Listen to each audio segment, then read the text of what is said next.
Selamat pagi, Shalom Bapak Ibu sekalian dimanapun berada. Pagi ini saya berharap semua tetap semangat, sehat, belajar firman. Ya, sebelum itu mari kita tundukkan kepala, mari kita berdoa.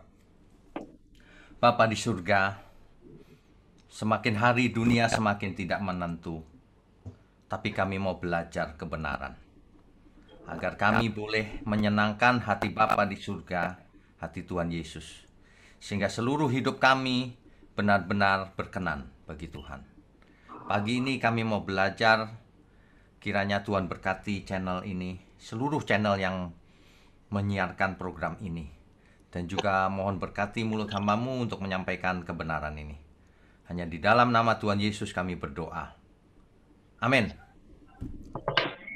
Bapak Ibu sekalian, dewasa ini jarang sekali ada yang mengkhotbahkan tentang surga dan neraka. Sebagian lagi malah berkata bahwa neraka itu tidak ada. Surga itu jauh, nggak usah dibicarakan, katanya begitu.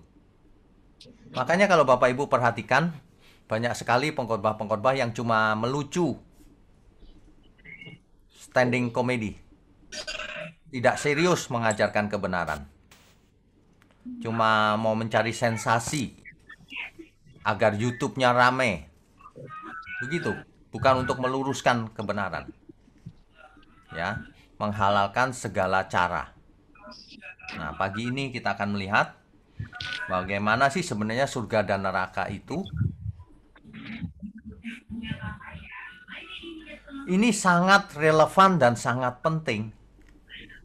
Banyak orang bicara, wah itu nggak penting Pak, nanti saja. Justru ini yang paling penting. Yang seringkali disalah mengerti oleh banyak orang. Ini, ya. Coba kita berpikir menurut Alkitab, ya. Sebentar. Jadi banyak sekali yang tidak memperhatikan Alkitab. Coba kita berpikir. Pada waktu Tuhan menciptakan langit dan bumi pertama kali, apa yang ada dalam rencana Tuhan? Tentu saja Tuhan menciptakan manusia yang tidak bisa mati. Dicatat di kitab Kejadian, sebenarnya manusia nggak bisa mati. Tentu saja Tuhan menciptakan bumi yang untuk selamanya juga, tempat tinggal manusia itu. Mestinya begitu ya. Tuhan merancang rancangan mula-mula itu hidup kekal. Kemudian manusia akan beranak cucu. Perintah beranak cucu itu disampaikan ketika manusia belum jatuh dalam dosa. Ingat itu. Jadi sebenarnya beranak cucu itu perbuatan yang kudus. Perintah Tuhan sendiri. Ya. Jangan dianggap seks itu sesuatu yang najis. Itu menghina Tuhan namanya. Tapi menjadi najis kalau dipakai sembarangan. Tidak sesuai kaidah Tuhan. Tidak sesuai etikanya Tuhan. Bahkan manusia harus menguasai bumi dan segala isinya. Itu rancangan mula-mula itu.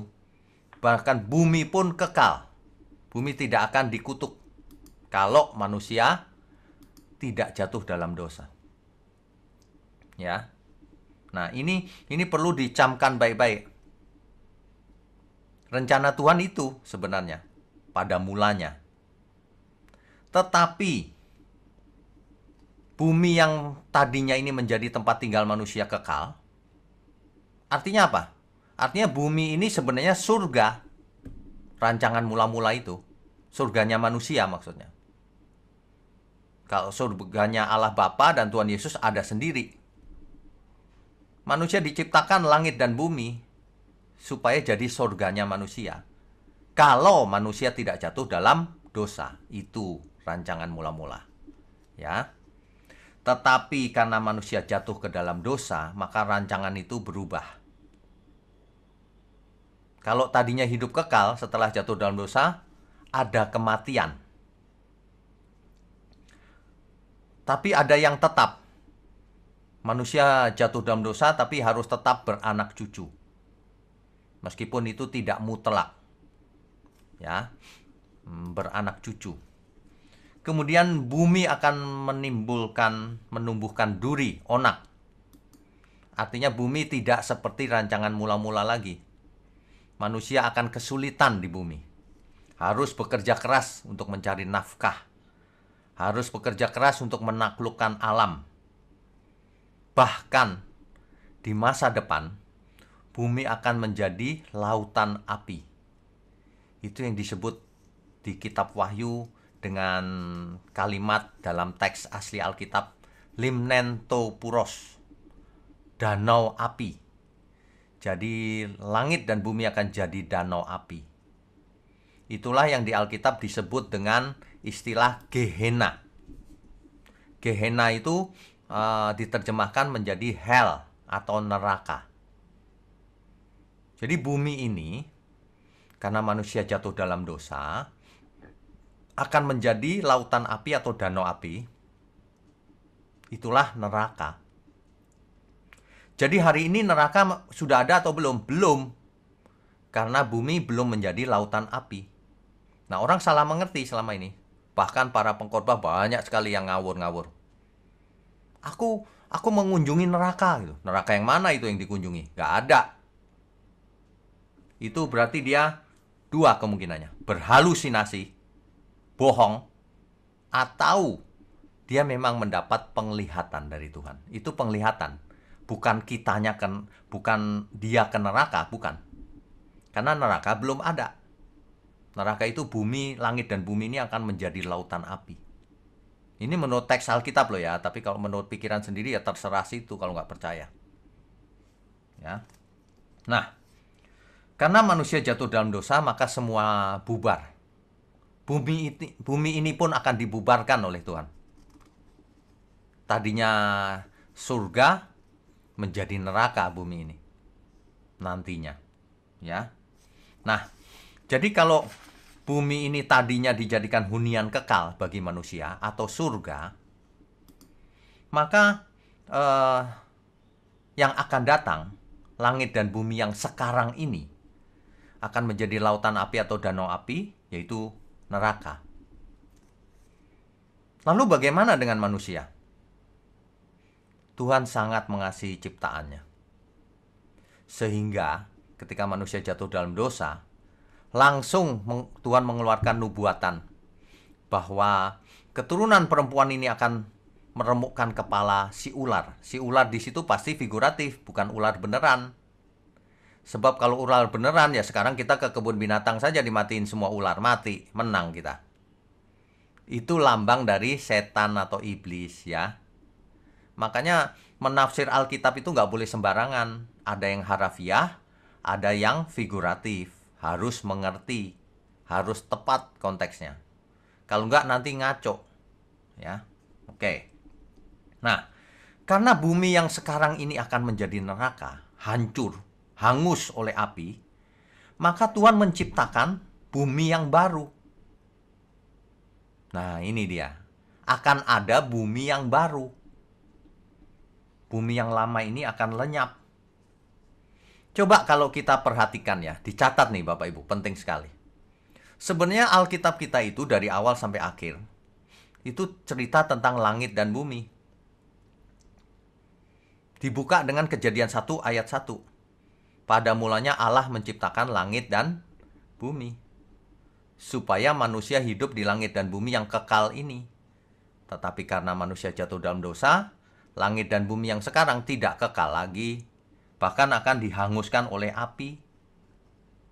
Kejadian 2 ayat 1 dikisahkan di situ bahwa Tuhan menciptakan langit dan bumi dan segala isinya. Tentu saja termasuk manusia ya. Nah, karena manusia jatuh dalam dosa, lalu manusia berjalan di dimensi waktu. Sampailah kepada Nabi Yesaya. Nabi Yesaya 65 ayat 17. Kita baca ya.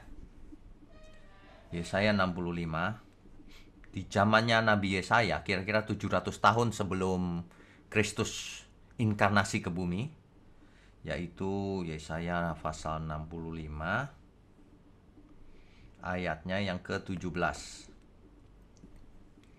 Nabi Yesaya menulis demikian.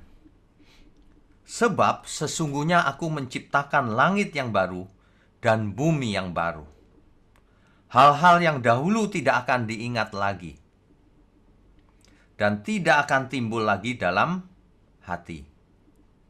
Jadi di zamannya Yesaya, Tuhan sedang menciptakan langit yang baru dan bumi yang baru. Itu di zamannya Yesaya loh. Sudah berapa? 2700 tahun yang lalu kira-kira. Nah, di Yesaya 66 ayat 22 diulang lagi. Sebab sama seperti langit yang baru dan bumi yang baru yang akan kujadikan itu. Artinya di zamannya Yesaya, langit yang baru dan bumi yang baru belum ada. Sebab dikatakan oleh Nabi Yesaya yang akan dijadikan, yang akan kujadikan itu ya, yang akan dijadikan oleh Tuhan. Jadi Tuhan sedang mengadakan ulangan tentang mengulang kisah penciptaan. Kalau dulunya pada mulanya langit dan bumi diciptakan Allah, nah sekarang Tuhan mau menciptakan lagi langit dan bumi yang baru. Di suatu tempat kita tidak tahu koordinatnya. Ya, begitu. Itu Yesaya. Kemudian 700 tahun kemudian Kristus lahir. Dan lalu Rasul Petrus menulis di dalam 2 Petrus 3 ayat 13. 2 Petrus 3 ayat 13. Saya bacakan ya. Tetapi sesuai dengan janjinya, kita menantikan langit yang baru dan bumi yang baru, di mana terdapat kebenaran. Jadi akan ada langit yang baru dan bumi yang baru. Ketika itu, Petrus menulis, sesungguhnya kita sedang menantikan langit yang baru, bumi yang baru itu. Ya. Hari ini, apakah sudah jadi? Nah, ini pertanyaannya. Kan sudah lama kisah itu. Mungkin sudah jadi hari ini. Tinggal menunggu orang-orang percaya sebagai penghuninya. Ya, begitu ya. Di mana terdapat kebenaran. Di langit dan bumi yang sekarang ini, banyak sekali kelaliman. Di sana hanya ada kebenaran. Artinya apa? Orang-orang benar tidak bakalan sampai ke langit baru, bumi baru. Hanya orang benar yang akan sampai di sana. Itu maksudnya. Nah, Alkitab ditutup dengan kitab Wahyu, di mana Rasul Yohanes mendapatkan penglihatan di Pulau Patmos. Ia menuliskannya di kitab Wahyu. Ya. Di Wahyu, sebentar, saya bukakan dulu ya. Wahyu 21. Wahyu 21 ayat 1. Wahyu 21 ayat 1. Saya bacakan ya. Ini Rasul Petrus melihat penglihatan. Lalu aku melihat langit yang baru dan bumi yang baru. Sebab langit yang pertama dan bumi yang pertama telah berlalu, dan laut pun tidak ada lagi.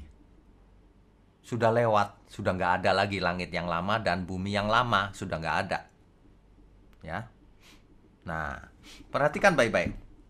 Alkitab dimulai dengan kitab Kejadian, penciptaan langit dan bumi yang sekarang. Di kitab Wahyu diceritakan penglihatan akan adanya langit yang baru dan bumi yang baru. Itulah tujuan kita nanti.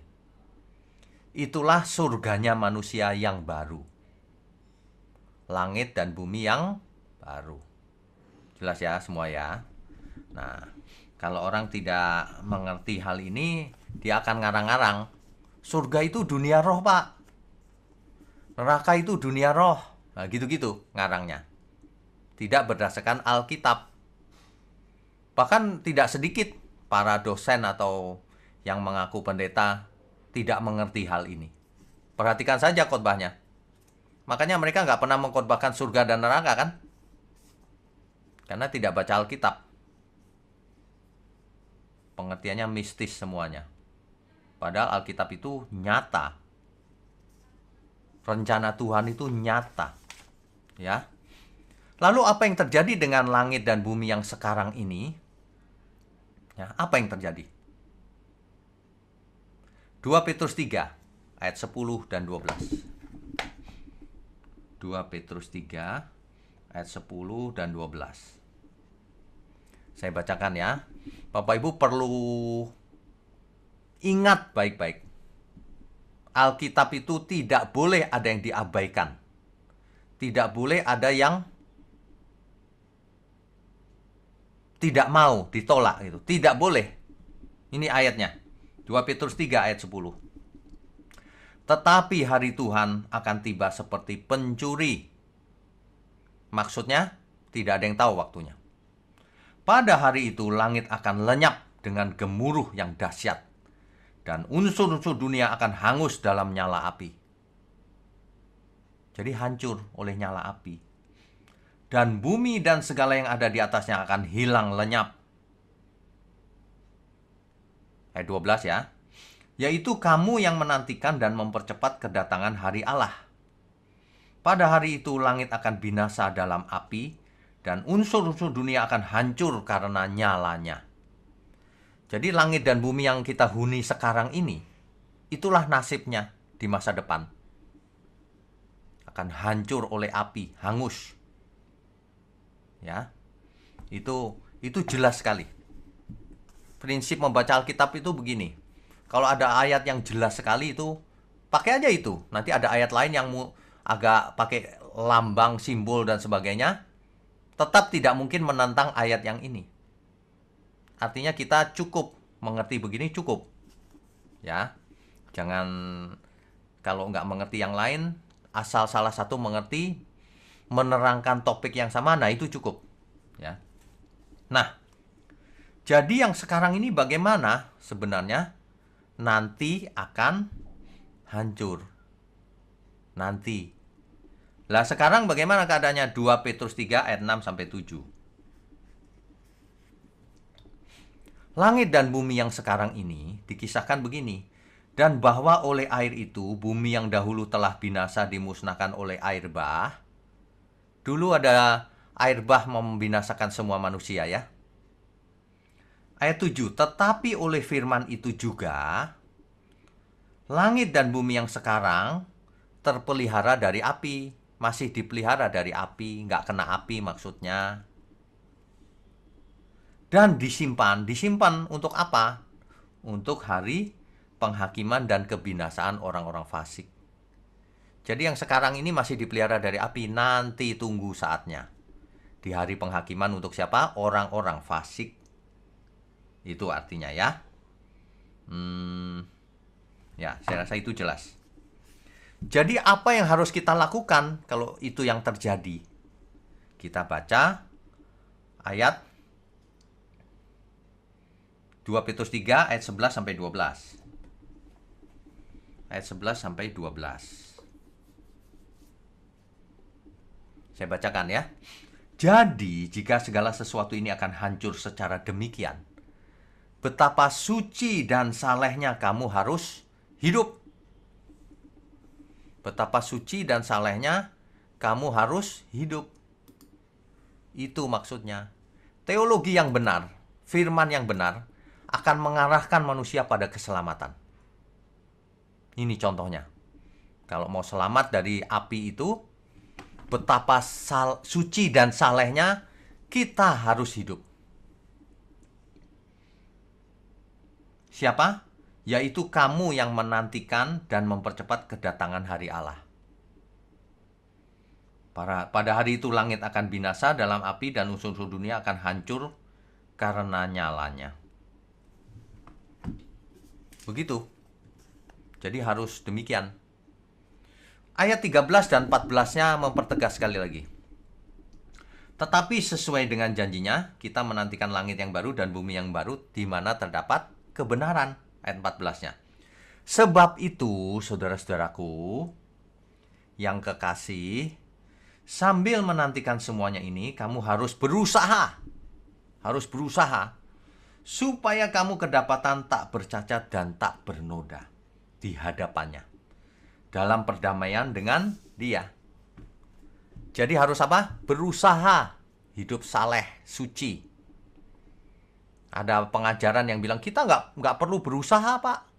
Keselamatan Tuhan yang kerjakan. Kita sudah ditentukan, yang ada yang selamat, ada yang enggak. Itu ajaran merusak pikiran orang percaya loh.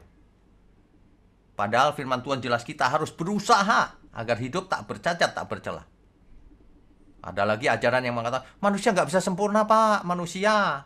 Itu ajaran benar-benar melawan firman Tuhan. Firman Tuhan bilang, kamu nggak boleh bercacat, bercela. Supaya bisa menjadi persembahan yang harum bagi Tuhan. Ini banyak sekali yang menantang Alkitab. Kita nggak bicara di luar Kristen. Orang Kristen sendiri, pengajar sendiri, pengkhotbah sendiri melawan ayat-ayat Alkitab. Ngarang-ngarang sendiri. Nggak takut Tuhan itu. Padahal setiap saat kita bisa mati loh. Jangan sampai kau mati melawan Tuhan, binasa kau. Ya. Kalau ditanya, salahnya apa ayat ini? Nggak mau jawab, muter-muter pakai ayat lain. Itu nggak ngerti hermeneutik namanya. Apakah langit dan bumi yang sekarang ini akan dipulihkan menjadi LB3? Karena ada pengajaran seperti itu. Langit dan bumi yang sekarang inilah Pak yang akan jadi surga. Lah ada ayat yang bilang hangus, hancur, tidak ada lagi.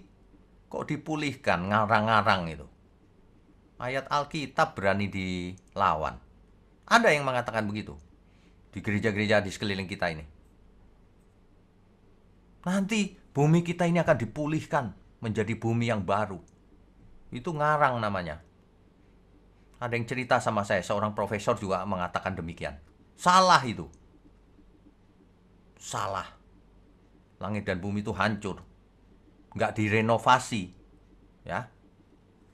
Ada saja yang mengatakan bumi itu menjadi surga. Jangan-jangan kerjaannya kontraktor itu.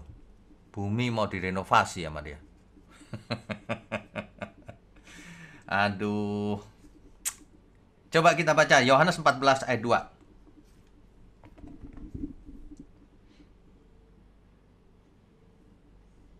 Yohanes 14 ayat 2. Di rumah Bapakku banyak tempat tinggal. Jika tidak demikian, tentu aku mengatakannya kepadamu. Sebab aku pergi ke situ untuk menyediakan tempat bagimu. Bukankah ayat ini jelas? Di mana? Di rumah Bapakku banyak tempat tinggal. Bukan di bumi ini yang direnovasi. Ya. Ayat 3-nya jelas tuh. Dan apabila aku telah pergi ke situ dan telah menyediakan tempat bagimu, itu langit baru bumi baru itu, aku akan datang kembali dan membawa kamu ke tempatku, supaya di tempat di mana aku berada, kamu pun berada. Jelas kan? Bukan bumi yang sekarang direnovasi.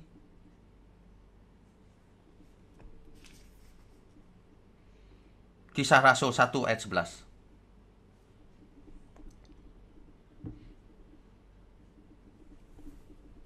Ini kisah tentang Tuhan Yesus yang naik ke surga. Perhatikan, Tuhan Yesus naik ke surga secara fisik, tidak menghilang. Tubuhnya tubuh yang bisa dipegang, tubuh fisik. Jangan diubah-ubah, jangan ngarang sendiri. Dia naik ke surga, terus pelan-pelan dilihat orang, lalu hilang. Karena ke surga. Ingat, jangan pakai pikiranmu sendiri. Oh, itu berubah jadi roh, Pak. Nggak ada cerita itu. Fisik, tubuh kemuliaan. Ya, bukan tubuh kayak manusia di bumi ini, bukan. Tubuh kemuliaan. Tubuh fisik itu. Lalu ayat 11-nya. Ayat 10 dulu ya. Ketika mereka sedang menatap ke langit waktu ia naik itu, tiba-tiba berdirilah dua orang yang berpakaian putih dekat mereka. Tentu saja ini malaikat ya. Ayat 11. Dan berkata kepada mereka, hai orang-orang Galilea, mengapakah kamu berdiri melihat ke langit? Mereka bengong lihat langit. Karena Tuhan naiknya perlahan-lahan. Yesus ini yang terangkat ke surga meninggalkan kamu, akan datang kembali dengan cara yang sama seperti kamu melihat dia naik ke surga. Artinya nanti Tuhan Yesus turun lagi fisik. Begitu loh maksudnya. Bukan rohnya turun diam-diam, bukan. Ya, Alkitab itu kalau nggak dimengerti dengan benar, malah membuat orang jadi aneh nanti. Ya. 1 Tesalonika 4 ayat 16 sampai 17. 1 Tesalonika 4 ayat 16 sampai 17. Sebab pada waktu tanda diberi, yaitu pada waktu penghulu malaikat berseru dan sangkakala Allah berbunyi, maka Tuhan sendiri akan turun dari surga, dan mereka yang mati dalam Kristus akan lebih dahulu bangkit. Ingat, Tuhan turun dari surga, bukan bumi ini yang direnovasi. Ngapain turun dari surga? Untuk membawa kita. Ayat 17-nya jelas. Sesudah itu kita yang hidup. Dan mereka yang mati dalam Kristus akan lebih dahulu bangkit. Jadi yang mati akan bangkit lebih dulu. Sesudah itu kita yang hidup, yang masih tinggal, akan diangkat bersama-sama dengan mereka dalam awan menyongsong Tuhan di angkasa. Akan dibawa Tuhan di angkasa secara fisik. Tapi tentu saja tubuhnya sudah diubahkan menjadi tubuh kemuliaan. Yang mati sudah dibangkitkan dengan tubuh kemuliaan. Tuhan menunggu di awan-awan. Kita menyongsong Tuhan dan bersamanya selamanya di langit baru, bumi baru. Jadi Tuhan tidak menjejakkan kakinya di bumi lagi, membuat kerajaan di bumi. Tuhan seringkali menjelaskan, menegaskan bahwa kerajaanku bukan di bumi ini. Ya, begitu. Jadi kalau kita ke Israel, dibawa ke satu tempat nih, ada bekas kaki nih. Ini kakinya Tuhan Yesus, nanti akan turun lagi menjejakkan kaki persis di sini di Bukit Zaitun, di Mount Olive. Sesungguhnya nggak demikian. Alkitab berkata lain. Ya, itu tradisi, orang percaya begitu. Tapi kebenarannya nggak begitu. Karena apa? Karena bumi ini akan jadi lautan api. Untuk apa bikin kerajaan di bumi? Ya. Oke. Lalu apa yang berikutnya? 2 Petrus 3 ayat 10. Yaitu langit dan bumi yang sekarang akan lenyap. Wahyu 21 ayat 1. Yaitu langit dan bumi yang sekarang ini, yang pertama ini akan berlalu. Ini jelas. Dan ayat-ayat lain yang banyak. Jadi langit dan bumi yang sekarang ini akan hancur oleh api, menjadi neraka. Untuk manusia yang orang percaya diciptakan bumi yang baru dan langit yang baru. Itulah surganya manusia. Ya. Itulah surganya manusia. Jadi semuanya ini nyata secara fisik. Kalau langit dan bumi yang sekarang ini fisik, maka langit dan bumi yang baru juga fisik. Bukan langit dan bumi yang baru itu dunia roh, Pak. Nggak ada dunia roh. Bumi ya bumi. Ya. Kristus datang kembali secara fisik. Ingat itu kebenaran tadi yang kita baca. Kisah Rasul 1 ayat 11 tadi. Artinya kebangkitan tubuh juga fisik. Apa sih artinya kebangkitan itu? Artinya adalah hidup kembali dengan tubuh fisik. Itu artinya. Ya. Bukan rohnya yang hidup lagi. Kenapa Yesus bangkit terangkat ke surga juga secara fisik? Kita juga dibangkitkan secara fisik oleh roh yang sama yang membangkitkan Kristus. Roma 8 ayat 11.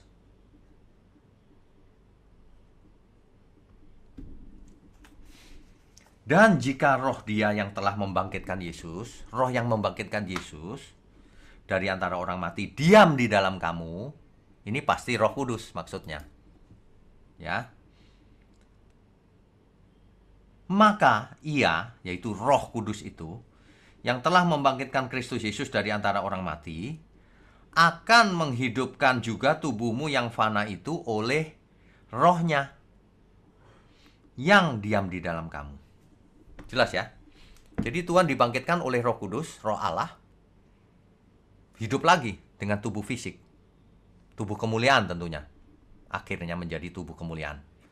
Nanti roh yang sama, yang sekarang tinggal dalam diri kita, Roh Kudus, akan membangkitkan kita juga. Secara fisik juga sama seperti Tuhan Yesus. Cuma Tuhan Yesus beda tentu tubuhnya. Kemuliaannya beda. Ia Tuhan. Jelas ya, tapi fisik bukan roh. Ada banyak ayat-ayat lain. Coba kita baca 1 Korintus 15 ayat 20. 1 Korintus 15 ayat 20. Tetapi yang benar ialah bahwa Kristus telah dibangkitkan dari antara orang mati.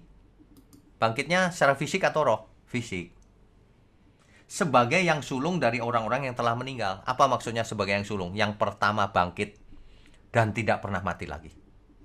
Sebab sebelum Kristus banyak yang bangkit. Ada Lazarus, ada macam-macam. Tapi mati lagi mereka. Nah, yang bangkit satu-satunya nggak pernah mati lagi, Tuhan Yesus. Menjadi yang sulung. Dan kita menjadi seperti dia. Akan dibangkitkan sama caranya. Jelas ya Bapak Ibu ya?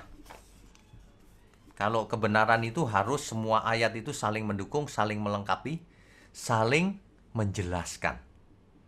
Kalau ada ayat-ayat yang bertentangan, artinya dia tidak bisa menjelaskan hal itu. Salah tafsir Alkitabnya. Banyak orang berpikiran kebangkitan itu roh. Jangan seperti orang Saduki yang tidak percaya adanya kebangkitan tubuh. Ya, orang Saduki nggak percaya tuh.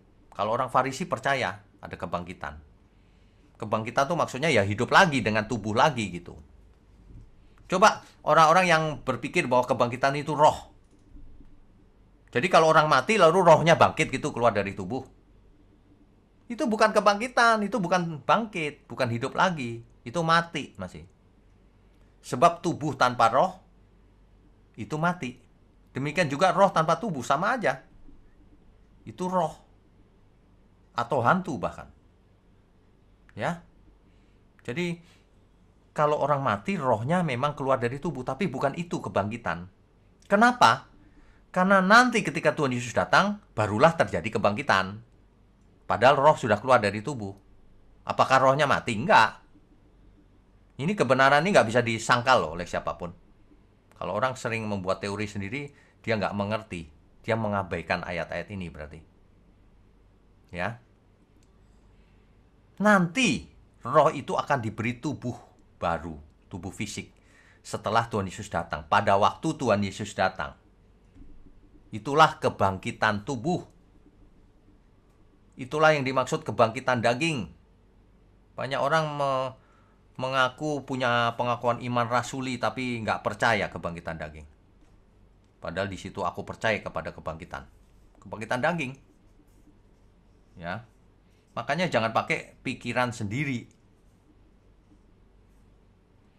Makanya Paulus sangat berharap kebangkitan itu. Jadi, langit yang baru dan bumi yang baru atau surganya manusia itu dunia fisik, ya. Demikian juga dengan neraka, itu fisik nerakanya manusia itu. Langit dan bumi yang sekarang akan menjadi lautan api atau Gehenna atau neraka. Orang fasik juga dibangkitkan. Banyak orang merasa nggak apa-apa nanti setelah mati urusan belakangan. Sebab mereka berpikir setelah mati manusia nggak punya rasa sakit. Bahkan hilang ingatan. Jadi mau masuk neraka mau apapun mereka nggak takut. Hari ini saya mau ingatkan. Semua orang dibangkitkan bagi orang benar maupun orang yang tidak benar. Semua orang mengalami kebangkitan. Tapi orang benar akan menyongsong Tuhan di awan-awan. Dimuliakan bersama Tuhan selamanya di langit baru bumi baru. Orang fasik akan dibangkitkan juga. Tapi untuk ditinggal di bumi yang jadi lautan api. Coba Kisah 24 ayat 15. Kisah para Rasul ayat 24 ayat 15. Aku menaruh pengharapan kepada Allah sama seperti mereka juga, bahwa akan ada kebangkitan semua orang mati. Baik orang-orang yang benar maupun orang-orang yang tidak benar. Jelas ya? Alkitab tidak boleh dilawan loh ayatnya. Ada orang-orang yang melawan tuh. Nggak takut binasa ya. Nah, orang fasik yang dibangkitkan ini akan dilempar ke dalam lautan api. Artinya ditinggal di bumi yang jadi lautan api ini. Begitu ya. Bapak Ibu, saya mau gambarkan sketsanya supaya lebih jelas ya.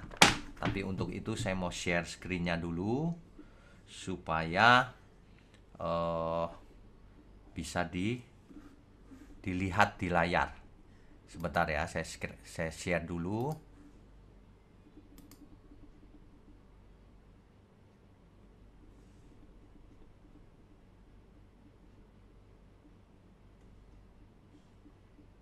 Ya.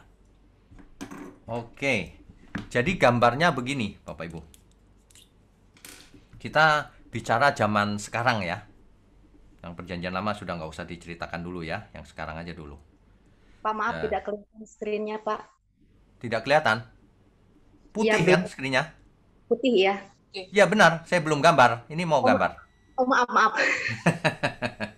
Sebentar, sabar Bu. Eh, Oke, ini bisa dilihat nggak? Bisa ya? Bisa, Pak, bisa. Bisa ya, Gambar pan. oke. Ini baru gambarnya Bu. Sebentar ya. Nah, jika manusia mati hari ini gambar nisan, ya, maka rohnya akan keluar dari tubuhnya. Roh orang benar akan ke Firdaus.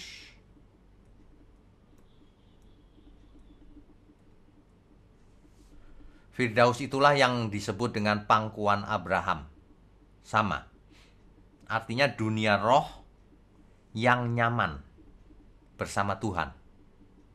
Ingat Tuhan Yesus berkata kepada penjahat di sampingnya, hari ini juga engkau bersama aku di Firdaus.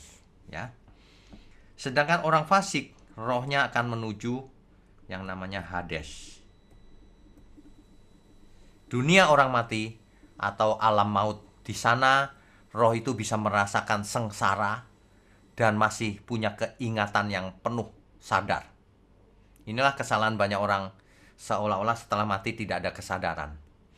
Tuhan Yesus menjelaskan ada orang kaya ada Lazarus. Orang kaya itu menderita sengsara. Ia ingat kepada saudaranya di bumi yang masih hidup. Ia mau memberitahu saudaranya supaya tidak mengalami nasib yang sama. Jadi artinya ia masih ingat betapa sengsaranya dia. Ya. Oke. Nah, ini bukan kebangkitan. Ini rohnya saja yang pergi ke Firdaus atau Hades. Nanti ketika Tuhan Yesus datang di awan-awan, ketika Tuhan datang di awan-awan ya,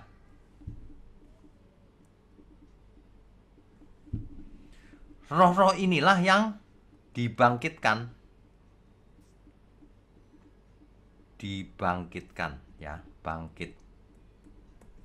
Bangkit itu artinya plus tubuh, hidup lagi. Menuju ke awan-awan bersama Tuhan selamanya di langit baru, bumi baru yang dunia fisik karena sudah dibangkitkan. Di sini fisik.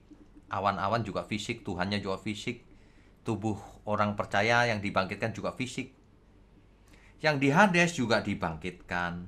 Sama, bangkit juga. Tetapi ditinggal di bumi yang jadi api. Inilah Gehenna atau neraka atau lautan api. Gitu. Jelas ya? Nah, di sini ketika Tuhan Yesus datang dan masih hidup, maka tubuhnya diubahkan seketika, dikasih tubuh baru, dan bersama Tuhan juga sama, lalu ke langit baru, bumi baru. Begitu ya Bapak Ibu sekalian. Saya harap ini jelas sekali. Jadi jangan sampai kita tidak mengerti. Jangan kalau nonton film lebihan lalu percaya itu film tidak sesuai dengan Alkitab. Kalau demikian, apa yang harus kita lakukan? Kesimpulannya, jadi apa yang harus kita lakukan? Apa? Penting sekali ini. Kok nggak bisa ya? Nah, apa yang harus dilakukan? Yaitu betapa suci dan salehnya kita harus hidup. Kita harus hidup. Nah, jangan sampai hidupnya tidak suci, tidak saleh, Tuhan datang. Ya, ketinggalan di bumi. Apalagi yang sudah mati jangan merasa sudah bebas, dibangkitkan lagi. Lalu dibakar selamanya. Ya. Jelas ya. Saya berharap ini bisa dimengerti dan tuntas. Jadi mulai sekarang Bapak Ibu harus ingat bahwa kita akan bangkit dengan tubuh yang baru. Fisik hidup lagi. Surga itu fisik, neraka juga fisik. Tubuh kebangkitan kita juga fisik. Itu yang namanya hidup lagi. Bukan dunia maya. Apalagi seperti Casper hantu itu melayang-layang gitu. Itu namanya bukan hidup, itu jadi hantu. Kalau hidup lagi ya bangkit lagi. Hidup lagi. Nah, makanya surga itu nyata itu fisik. Maksudnya. Ya. Ada amin ya semua ya. Implikasinya apa? Implikasinya hidup kita sekarang ini harus betapa suci dan salehnya aku harus hidup. Sebab langit dan bumi ini akan lenyap begitu mengerikan. Orang zaman modern nggak percaya dengan neraka dan surga. Ya nanti kita lihat saja. Kamu nggak usah neraka surga, kamu kena COVID aja kau udah takut. Orang kalau kena penyakit atau mau mati udah ketakutan. Kalau kau ketakutan, kau lari ke siapa? Nggak ke siapa-siapa, nggak punya Tuhan. Kalau kita punya Tuhan, mati pun itu keuntungan. Karena bertemu dengan Tuhan. Amin ya semuanya ya. Amin. Oke. Oke, terima kasih Pak Wisnu Tanto yang sudah menjadi berkat buat kita hari ini. Ya Pak Jerry. Kesempatan untuk mereka yang akan bertanya ini. Sudah ada yang angkat tangan ini, silakan saja langsung dari Ibu Lilis ya, atau Bapak. Silakan pertanyaannya ditujukan ke Pak Wisnu Tanto, silakan. Oke, terima kasih. Salam Pak Widnyo, salam Pak Jerry. Pak, sama tentang tubuh kemuliaan. Waktu itu pernah saya PA kan, bukan PA, seperti komsel gitu. Kebetulan saya di situ lead gitu ya. Nah, kita bertanya ketika kami membahas tentang tubuh kemuliaan, apakah tubuh kemuliaan sama fisiknya seperti yang sekarang? Saya ngambil dari beberapa kutipan Alkitab. Mohon maaf kalau misalnya salah, saya minta Pak membetulkannya. Saya bilang begini, kalau misalnya manusia itu mau dibinasakan, istilahnya manusia yang akan dihakimi, akan diubah tubuhnya. Karena buat apa sih diubah, toh orang mau didestroy atau mau dihukum. Tetapi orang yang akan masuk LB3, itu tubuhnya akan diubah dengan tubuh kemuliaan. Nah, terus ada yang bertanya lagi, apakah tubuh kemuliaan itu sama dengan tubuh yang sekarang? Apakah bisa dikenal? Saya mengambil kutipan di Lukas 24, 13, dan seterusnya, tentang kebangkitan itu Pak. Saya bilang, makanya saya minta Bapak nanti koreksi, saya bilang tidak. Kenapa? Ketika Tuhan Yesus bangkit, itu tidak serta-merta murid-muridnya itu mengenal. Bahkan ketika menampakkan kepada Maria, Maria bertanya, kamu tukang kebun, katanya, di manakah engkau menyembunyikan Tuhanku? Jadi Maria tidak mengenal itu Tuhan Yesus, tetapi ketika Tuhan Yesus bilang, Maria, oh Rabuni, langsung terbuka. Terus yang kedua saya ngambil di Lukas 24 ayat 13 dan seterusnya, ketika dua orang ke Emmaus kan, dua orang dari murid-murid Tuhan Yesus, mereka berjalan dengan Tuhan Yesus, tapi mereka nggak tahu itu siapa Tuhan Yesus, padahal itu kan Tuhan Yesus ya. Nah, itu saya memberikan kepada mereka bahwa tubuh kemuliaan yang akan kita punya itu beda dengan yang sekarang, dan mungkin ya beda fisiknya, makanya tidak bisa dikenal. Mohon ininya Pak, pembetulannya. Terima kasih, Tuhan Yesus berkati. Oke, Tuhan berkati Bu. Jadi begini, itu ketika Tuhan tidak dikenali oleh mereka, di Alkitab dicatat ada selaput di matanya. Nah, itu apa? Itu tidak jelas. Tapi bukan karena itu tubuh kemuliaan lalu nggak dikenali, bukan karena itu. Jadi, tubuh kemuliaan sama nggak dengan tubuh kita? Tidak sama. Mengapa? Karena tubuh kemuliaan tidak bisa mati lagi. Kalau sama ya bisa mati lagi dong, ya. Tetapi bentuknya sama nggak? Bentuk sama. Masa kuping kita jadi 3, ada 1 lagi di depan? Ya enggak dong ya.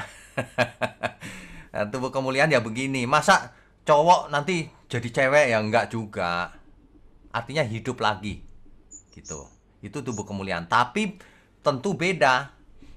Alkitab ayatnya banyak. Karena yang bisa binasa ini harus mengenakan yang tidak bisa binasa. Jadi tubuh kemuliaan tentu berbeda. Tetapi fisik dan bentuknya pasti sama, matanya 2, bukan 1 di tengah gitu, bukan, nanti jadi aneh manusianya. Manusia ya bentuknya manusia. Buktinya apa? Tuhan Yesus sebelum inkarnasi juga menampakkan diri, malaikat juga menampakkan diri sebagai manusia, nggak aneh-aneh. Matanya 2, kupingnya 2 gitu. Kalau soal bentuk sama, tapi kalau soal kualitas jelas beda. Tubuh kemuliaan itu tidak bisa mati lagi. Nah, jadi kalau mau menjelaskan tubuh kemuliaan bukan dengan ayat tadi, tapi pakailah ayat yang karena yang bisa binasa harus mengenakan yang tidak bisa binasa. Nah, yang tidak bisa binasa itu tubuh kemuliaan. Oh, baik Pak, baik Pak. Gitu. Pak, lanjut sedikit Pak.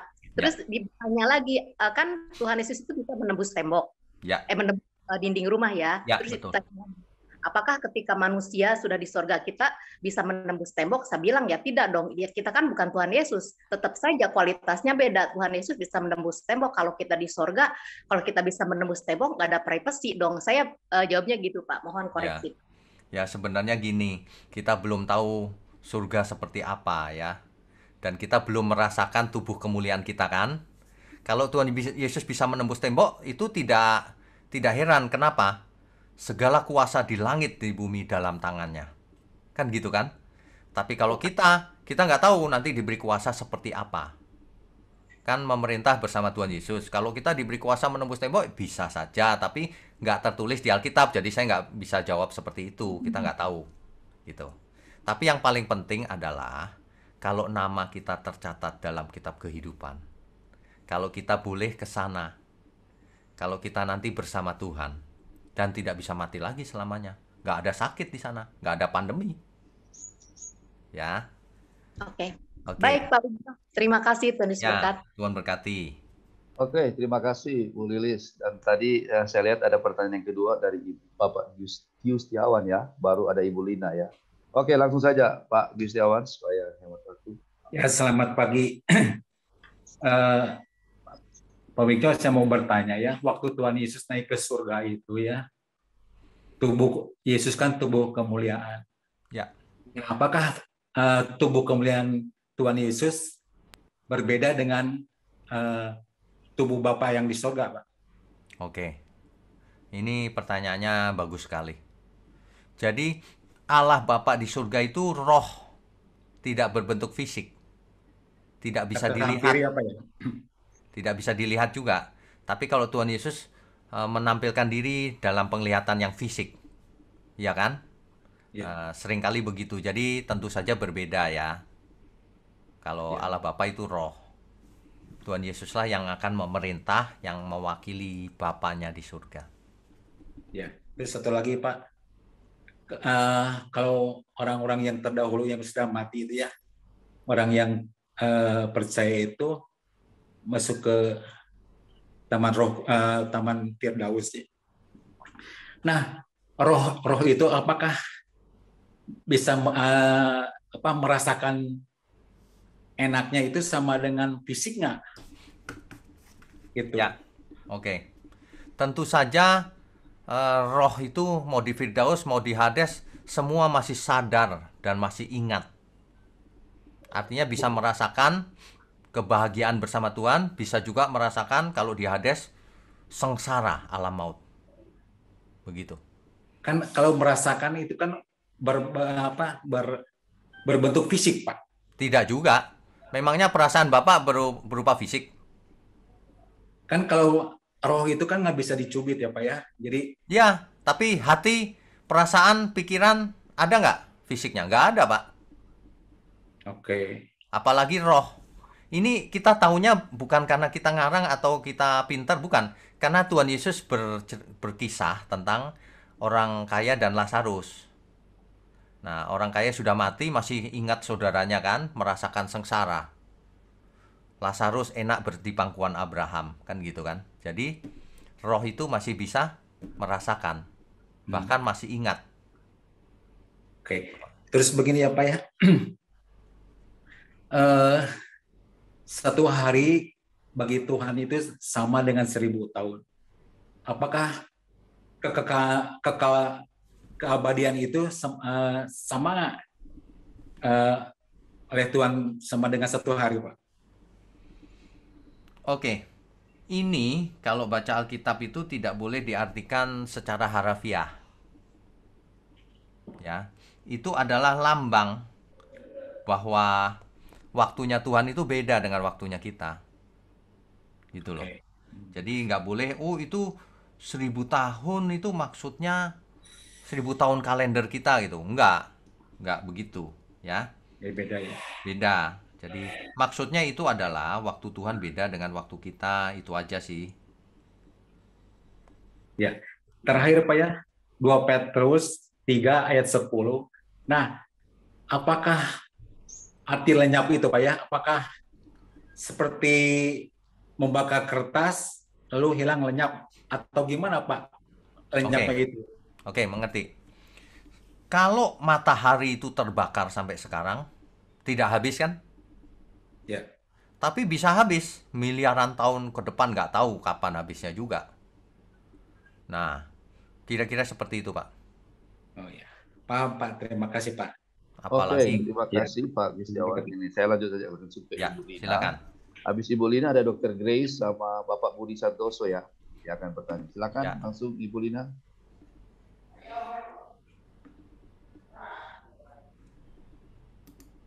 Ibu Bu, Lina. suaranya dibuka lagi, masih mute itu. Tolong Bu, ya. Ya, belum terbuka Ibu. Ibu Lina belum terbuka. Oh iya. Tadi nggak bisa dibuka. Ya. Mau Oke, tanya silakan, Pak Bu. Widyo, tapi cuman konfirmasi aja Pak. Sebenarnya Ya. udah tahu sih, cuman mau kan sering kali ya kita sebagai hamba Tuhan kadang-kadang kita disuruh untuk melayani orang yang meninggal gitu ya Pak. Ya. Nah kalau kita nggak mau gimana ya Pak? Salah nggak Pak? Masalahnya kan kita udah tahu kebenaran. Kita melayani orang yang tidak tahu latar belakangnya, lantas kita bilang orang ini sudah bersama-sama dengan Bapa di sorga, begitu bagaimana Pak? Oke, Apakah mengerti. kita boleh tetap melayani orang-orang, misalnya kita nggak kenal, kita dipercayakan untuk melayani mereka, terus kita ngomongnya bagaimana dong Pak? Sedangkan Ya. kita nggak tahu latar belakang orang itu. Ya, mengerti. Makanya Nah. kalau kita melayani kematian, pemakaman dan sebagainya, jangan pernah kita tidak tahu apa-apa tapi ngomong dia sudah bersama Bapak di surga. Ya nggak boleh begitu. Ya kan? Kita lagi pula kalau kita nggak kenal jangan asal bicara. Nggak kenal ya tetap harus dilayani. Tetapi kita waktu khotbah itu mengingatkan yang masih hidup. Bahwa ujungnya adalah kematian. Kita harus hidup, betapa suci dan salehnya kita harus hidup. Dan kita harus menghibur atau memberi kekuatan pada keluarga yang ditinggalkan, gitu. Oh iya Jelas Pak. ya? Jadi tetap dilayani ya Pak ya. Tetap dilayani. Jadi kita tidak perlu pakai kata penghiburan bahwa dia sudah bersama dengan Bapa di sorga. Gak usah, ya Pak? kita nggak tahu. Nanti kesannya malah basa-basi. Nanti orang di sampingnya tahu, oh itu pemabok dan sebagainya kok bersama Bapak gitu. Aduh, nggak kenal Iya, Tuhan karena gitu. memang Kita jadi lucu. banyak kali yang terjadi secara umum begitu Pak. Itu sebabnya kita sebenarnya udah mengerti, tetapi kan ya memang kebenaran harus dinyatakan ya, karena dengan cara seperti itu di pemakaman kan banyak orang begitu. Ya. Cuman orang Tapi bilang tetapi kita juga nggak boleh begini, Bu. Saya tidak tahu apakah dia ada di surga atau enggak, ya nggak boleh juga ya. Kita harus menghibur iya, juga benar ya Pak ya. keluarga. Oh. Kita berserah saja sama Tuhan. Jangan khawatir, Tuhan itu Jadi adil gitu bagusnya aja. bagusnya kita nggak membicarakan tentang yang meninggal ini ya Pak ya. Ya mungkin menyinggung sedikit tapi nggak usah ngomong itu bersama Bapak gitu loh. Iya. Pak, siapa yang meninggal ini mendahului kita gitu aja. Nah, kita Satu serahkan lagi saja Pak, kepada Tuhan gitu. satu Nah, lagi kita yang Pak. masih hidup, ayo betapa saleh dan sucinya kita harus hidup gitu. Iya. Terima kasih Pak. Satu lagi Pak, boleh Pak? Boleh? Boleh nggak kalau saya katakan Pak, berarti langit baru dan bumi baru atau kita sebut dengan kata umum surga itu berarti belum terbuka untuk umum ya Pak? Sudah ada tapi belum dibuka untuk umum ya Pak? Nanti pada waktu Tuhan Yesus datang, nah baru semuanya bareng-bareng ke sana. Iya, maksud saya untuk sementara ini kan banyak orang bilang orang yang meninggal langsung ke surga. Makanya boleh nggak kita kasih penjelasan bahwa seperti yang dikatakan Bapak tadi, setiap orang yang meninggal, kalau mereka di dalam Tuhan, dalam arti hidup dalam kebenaran, mereka pasti ke Firdaus ya, Ya. rohnya, dan yang mati ke Hades. Jadi boleh nggak kita katakan kalau sekarang ini surga sudah ada, tetapi belum dibuka untuk umum, artinya belum ada seorang pun yang boleh pergi ke sana. Jangan-jangan sudah ada, Bu. Iya, maksud saya sudah ada Pak, tapi Bukan. cuman maksudnya Jangan-jangan ada orang yang sudah di surga. Siapa? Oh, Elia, Yesus. Henok, Oh iya iya, dan Musa. sama Mungkin Musa ya. Oh iya benar mungkin Pak. ini Iya. kemungkinan ya, kan nggak ada teksnya yang Kemungkinan, bicara iya. begitu.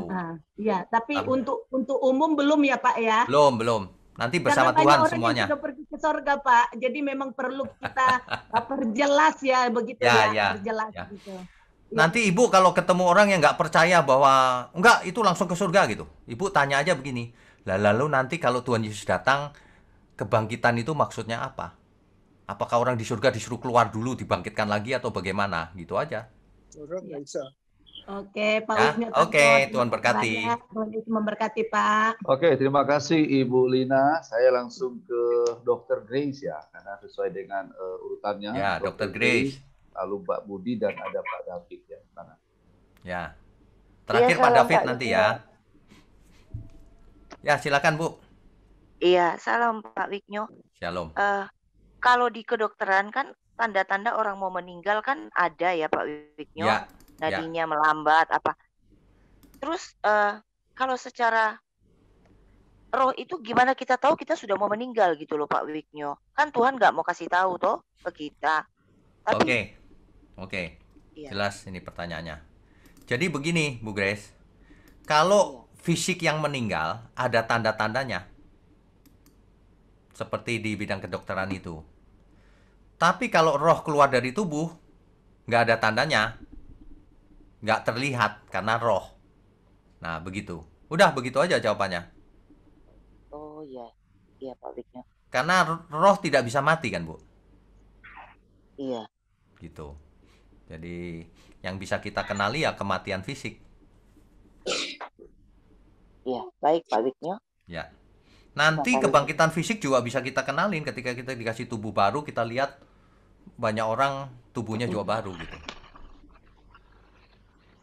Oke, Oke, terima Tuhan kasih berkati. Ibu Ya. Dokter. Tuhan Terima berkati kasih Pak Bu Dokter ya. Wigno. Ya. Oke, Terima yang kasih. selanjutnya Pak Gunawan ya. Pak siapa? Pak Gunawan. Pak Bukan, Gunawan. oke. Silakan Pak Gunawan. Silakan, Pak. Mana Pak Gunawan? Oke, kalau tidak kita hemat waktu langsung saja kita ke Bapak David ya.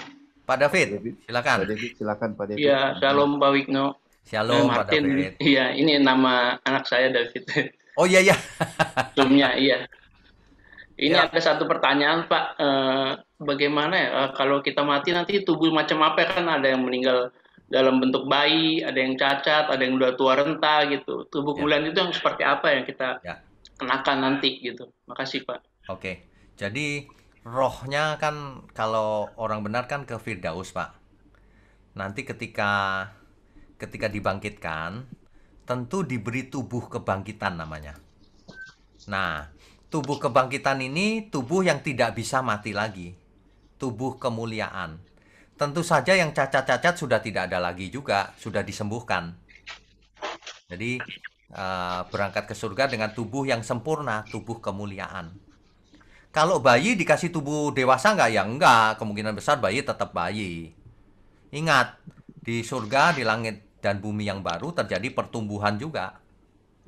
Bayi akan bertumbuh, cuma tidak bisa tua, Pak. Mengapa? Karena sel-sel kita sempurna. Membelah sempurna, bertumbuh sempurna, nggak bisa tua.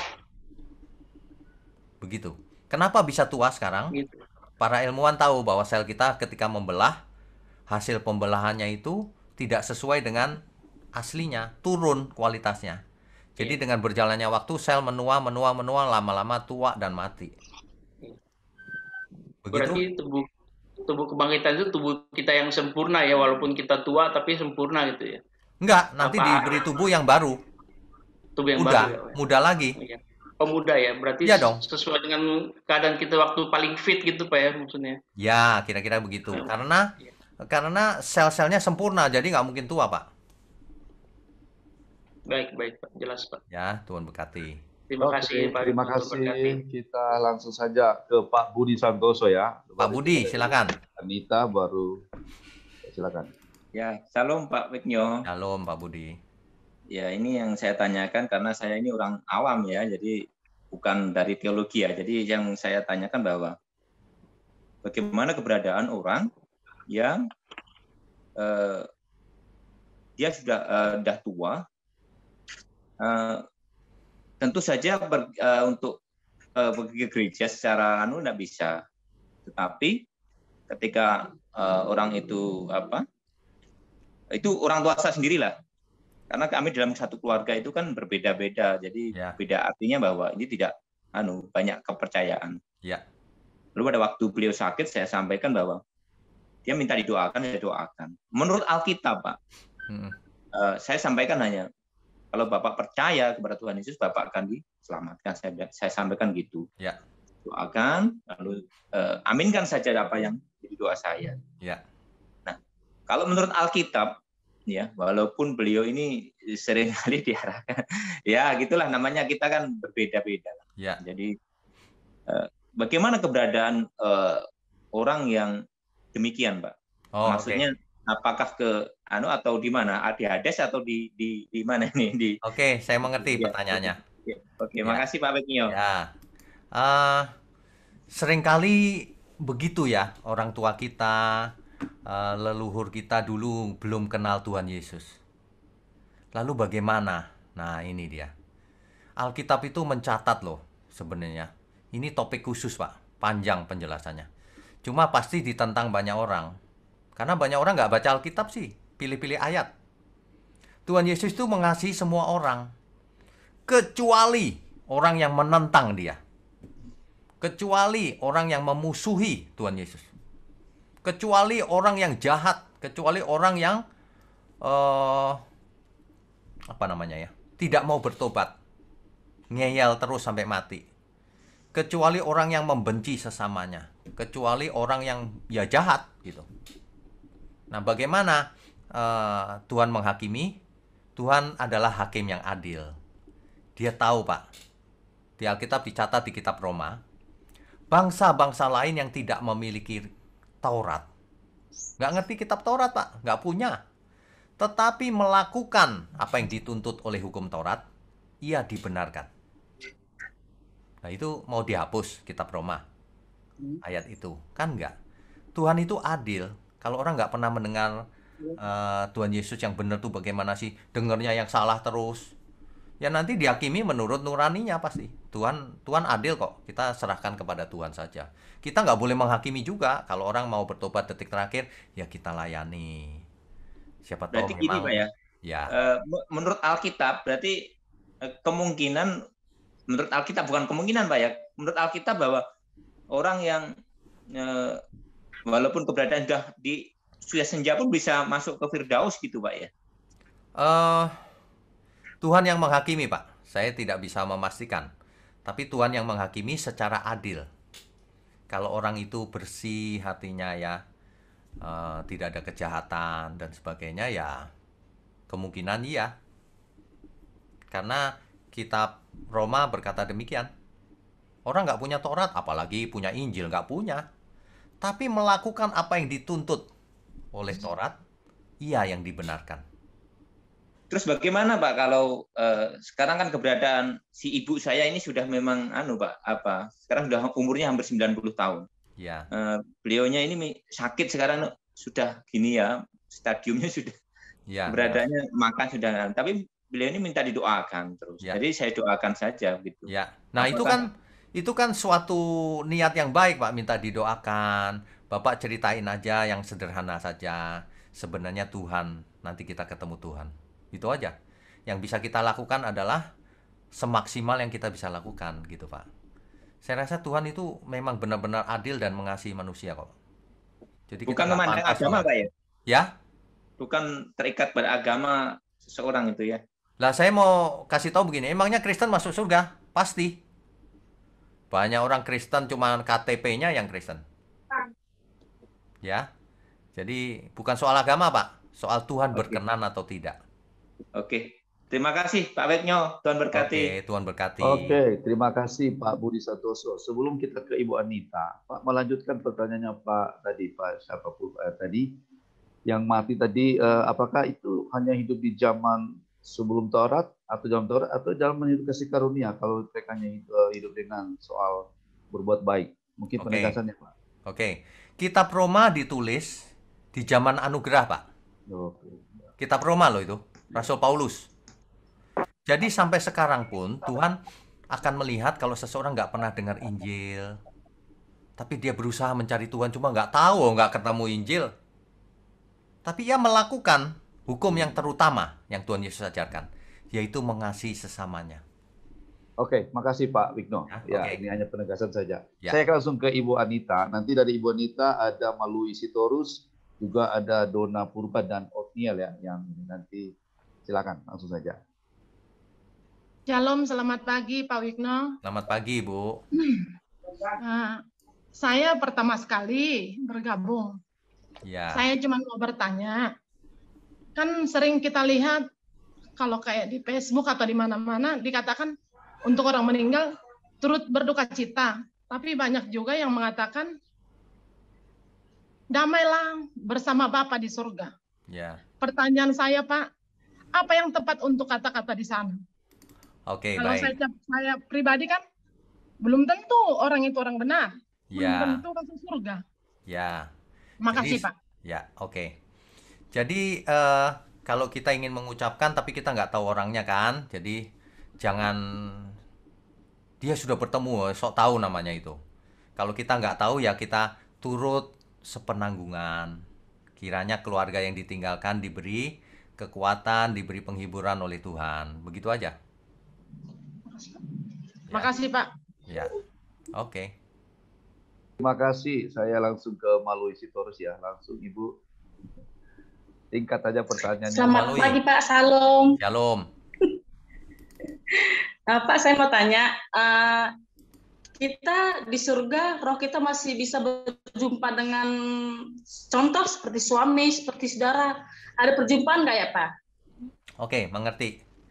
Jadi begini, Bu. Satu lagi, kita di surga ada nggak pernikahan? Oke, baik. Jadi begini, Bu. Kalau kita di surga punya tubuh baru, tubuhnya nggak seperti sekarang. Sempurna, nggak bisa mati lagi. Tubuh kemuliaan kan? Nah, kalau ternyata orang-orang yang kita kenal di dunia ini masuk surga juga, tentu kita bertemu. Kalau nggak masuk, ya nggak ketemu. Nah, tapi perlu diingat, suasana surga berbeda. Soalnya gini, Suasana surga berbeda dengan suasana di bumi ini. Di sana kita melihat orang tua kita atau nenek kita aja, umurnya sama dengan kita seolah-olah masih muda semua. Jadi di surga bukan seperti di bumi.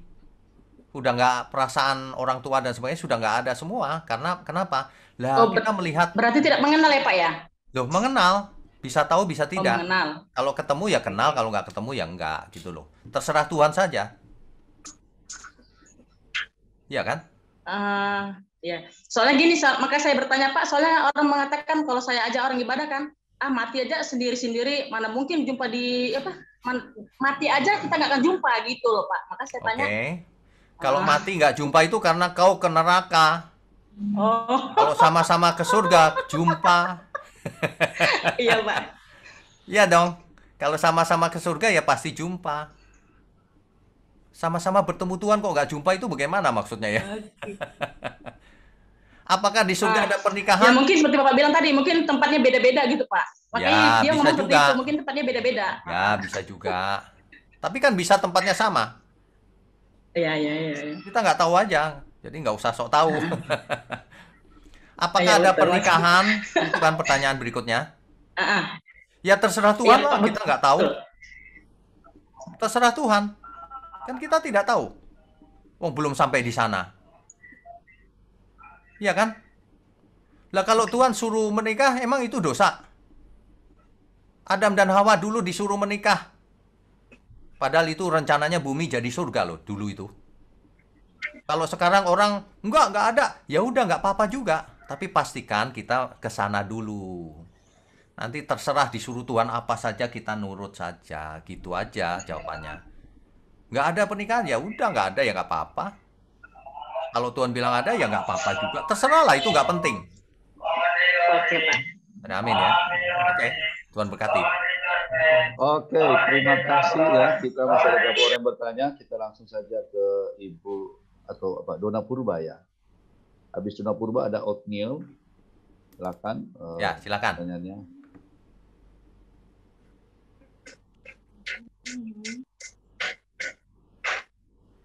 Halo? Ya, shalom.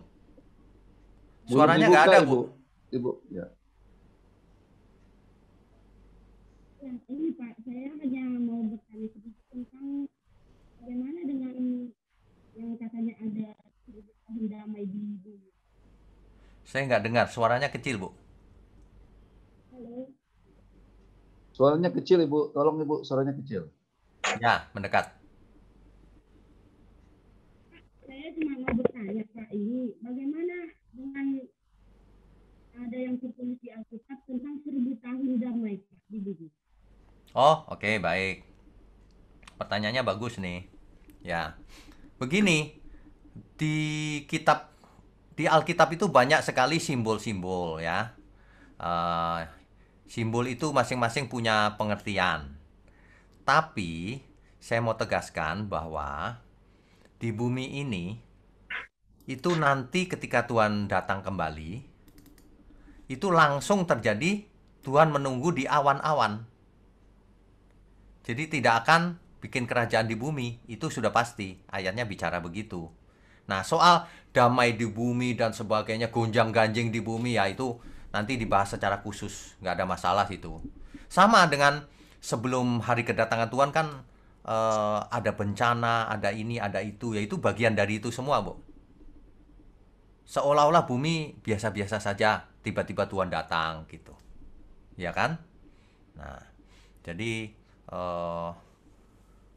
itu sebelum Tuhan datang. Kita harus fokus ke yang utama saja. Kalau yang damai 1000 tahun dan itu simbol pasti. Simbol. Iya, itu simbol. Ya. Jadi kapan 1000 tahun damai di bumi kalau Tuhan Yesus tidak turun ke bumi? Nah, begitu. Saya nggak dengar suaranya, Bu. Banyak yang menjadi persoalan Pak, karena ada 1000 tahun damai di bumi itu. Bagaimana itu terjadi kalau Tuhan Yesus tidak turun? Begitu. Oh, ya bisa saja kan. Damai maksudnya damai itu damai sementara di bumi. Di bumi yang sekarang ini kan akan hancur. Ada damai pun sementara, udah nggak penting itu. Tuhan nggak turun ke bumi. Itu Alkitab yang mencatat. Kalau orang ngotot Tuhan turun ke bumi, ya terserah situ kalau berani ngelawan ayat Alkitab. Kan begitu. Jadi di bumi bisa damai sementara antara negara ini dengan negara ini. Bisa sementara. Tapi itu nggak penting. Yang penting itu ketika Tuhan datang, nah itu penting. Ya, Ibu ya. Oke, makasih ya. Tuhan berkati. Dona Purba, karena masih ada beberapa orang yang mau bertanya. Ya. Mungkin kita beri kesempatan lain dulu ya. Ada Pak Otniel, silakan Pak Otniel langsung. Pak Otniel, silakan. Selamat pagi Pak Wigno. Pagi. Pertanyaan saya sih sebenarnya sudah terjawab di dua ibu sebelumnya. Jadi yang pertama adalah waktu Adam dan Hawa terciptakan, Tuhan memerintahkan untuk berkembang biak. Ya. Tumbuh. Beranak cucu.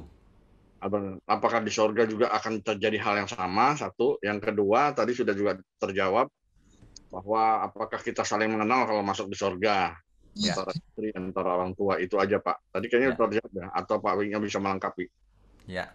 Apakah di surga akan beranak cucu? Ya, nanti setelah kita sampai di sana saja ya. Tanya ke Tuhan langsung. Soalnya kalau saya jawab sekarang nanti banyak yang nggak setuju. Iya. Gitu Pak. Baik, yang pasti kita sekarang itu jangan ribut gara-gara salah beda tafsir. Itu nggak lucu itu. Nanti malah nggak masuk surga orang yang ngotot-ngotot berantem itu. Pastikan kita hidup suci saleh di bumi ini. Ya, itu perintah Tuhan. Amin ya Pak. Ya. Oke. Tuhan berkati. Tuhan berkati. Oke, silakan. Ada Bapak Alif ya. Bapak atau Ibu, maaf ya kalau saya salah sebut. Silakan. Ibu. Oh, Ibu, maaf. Ibu Alif, silakan. Shalom Pak Wigno. Shalom.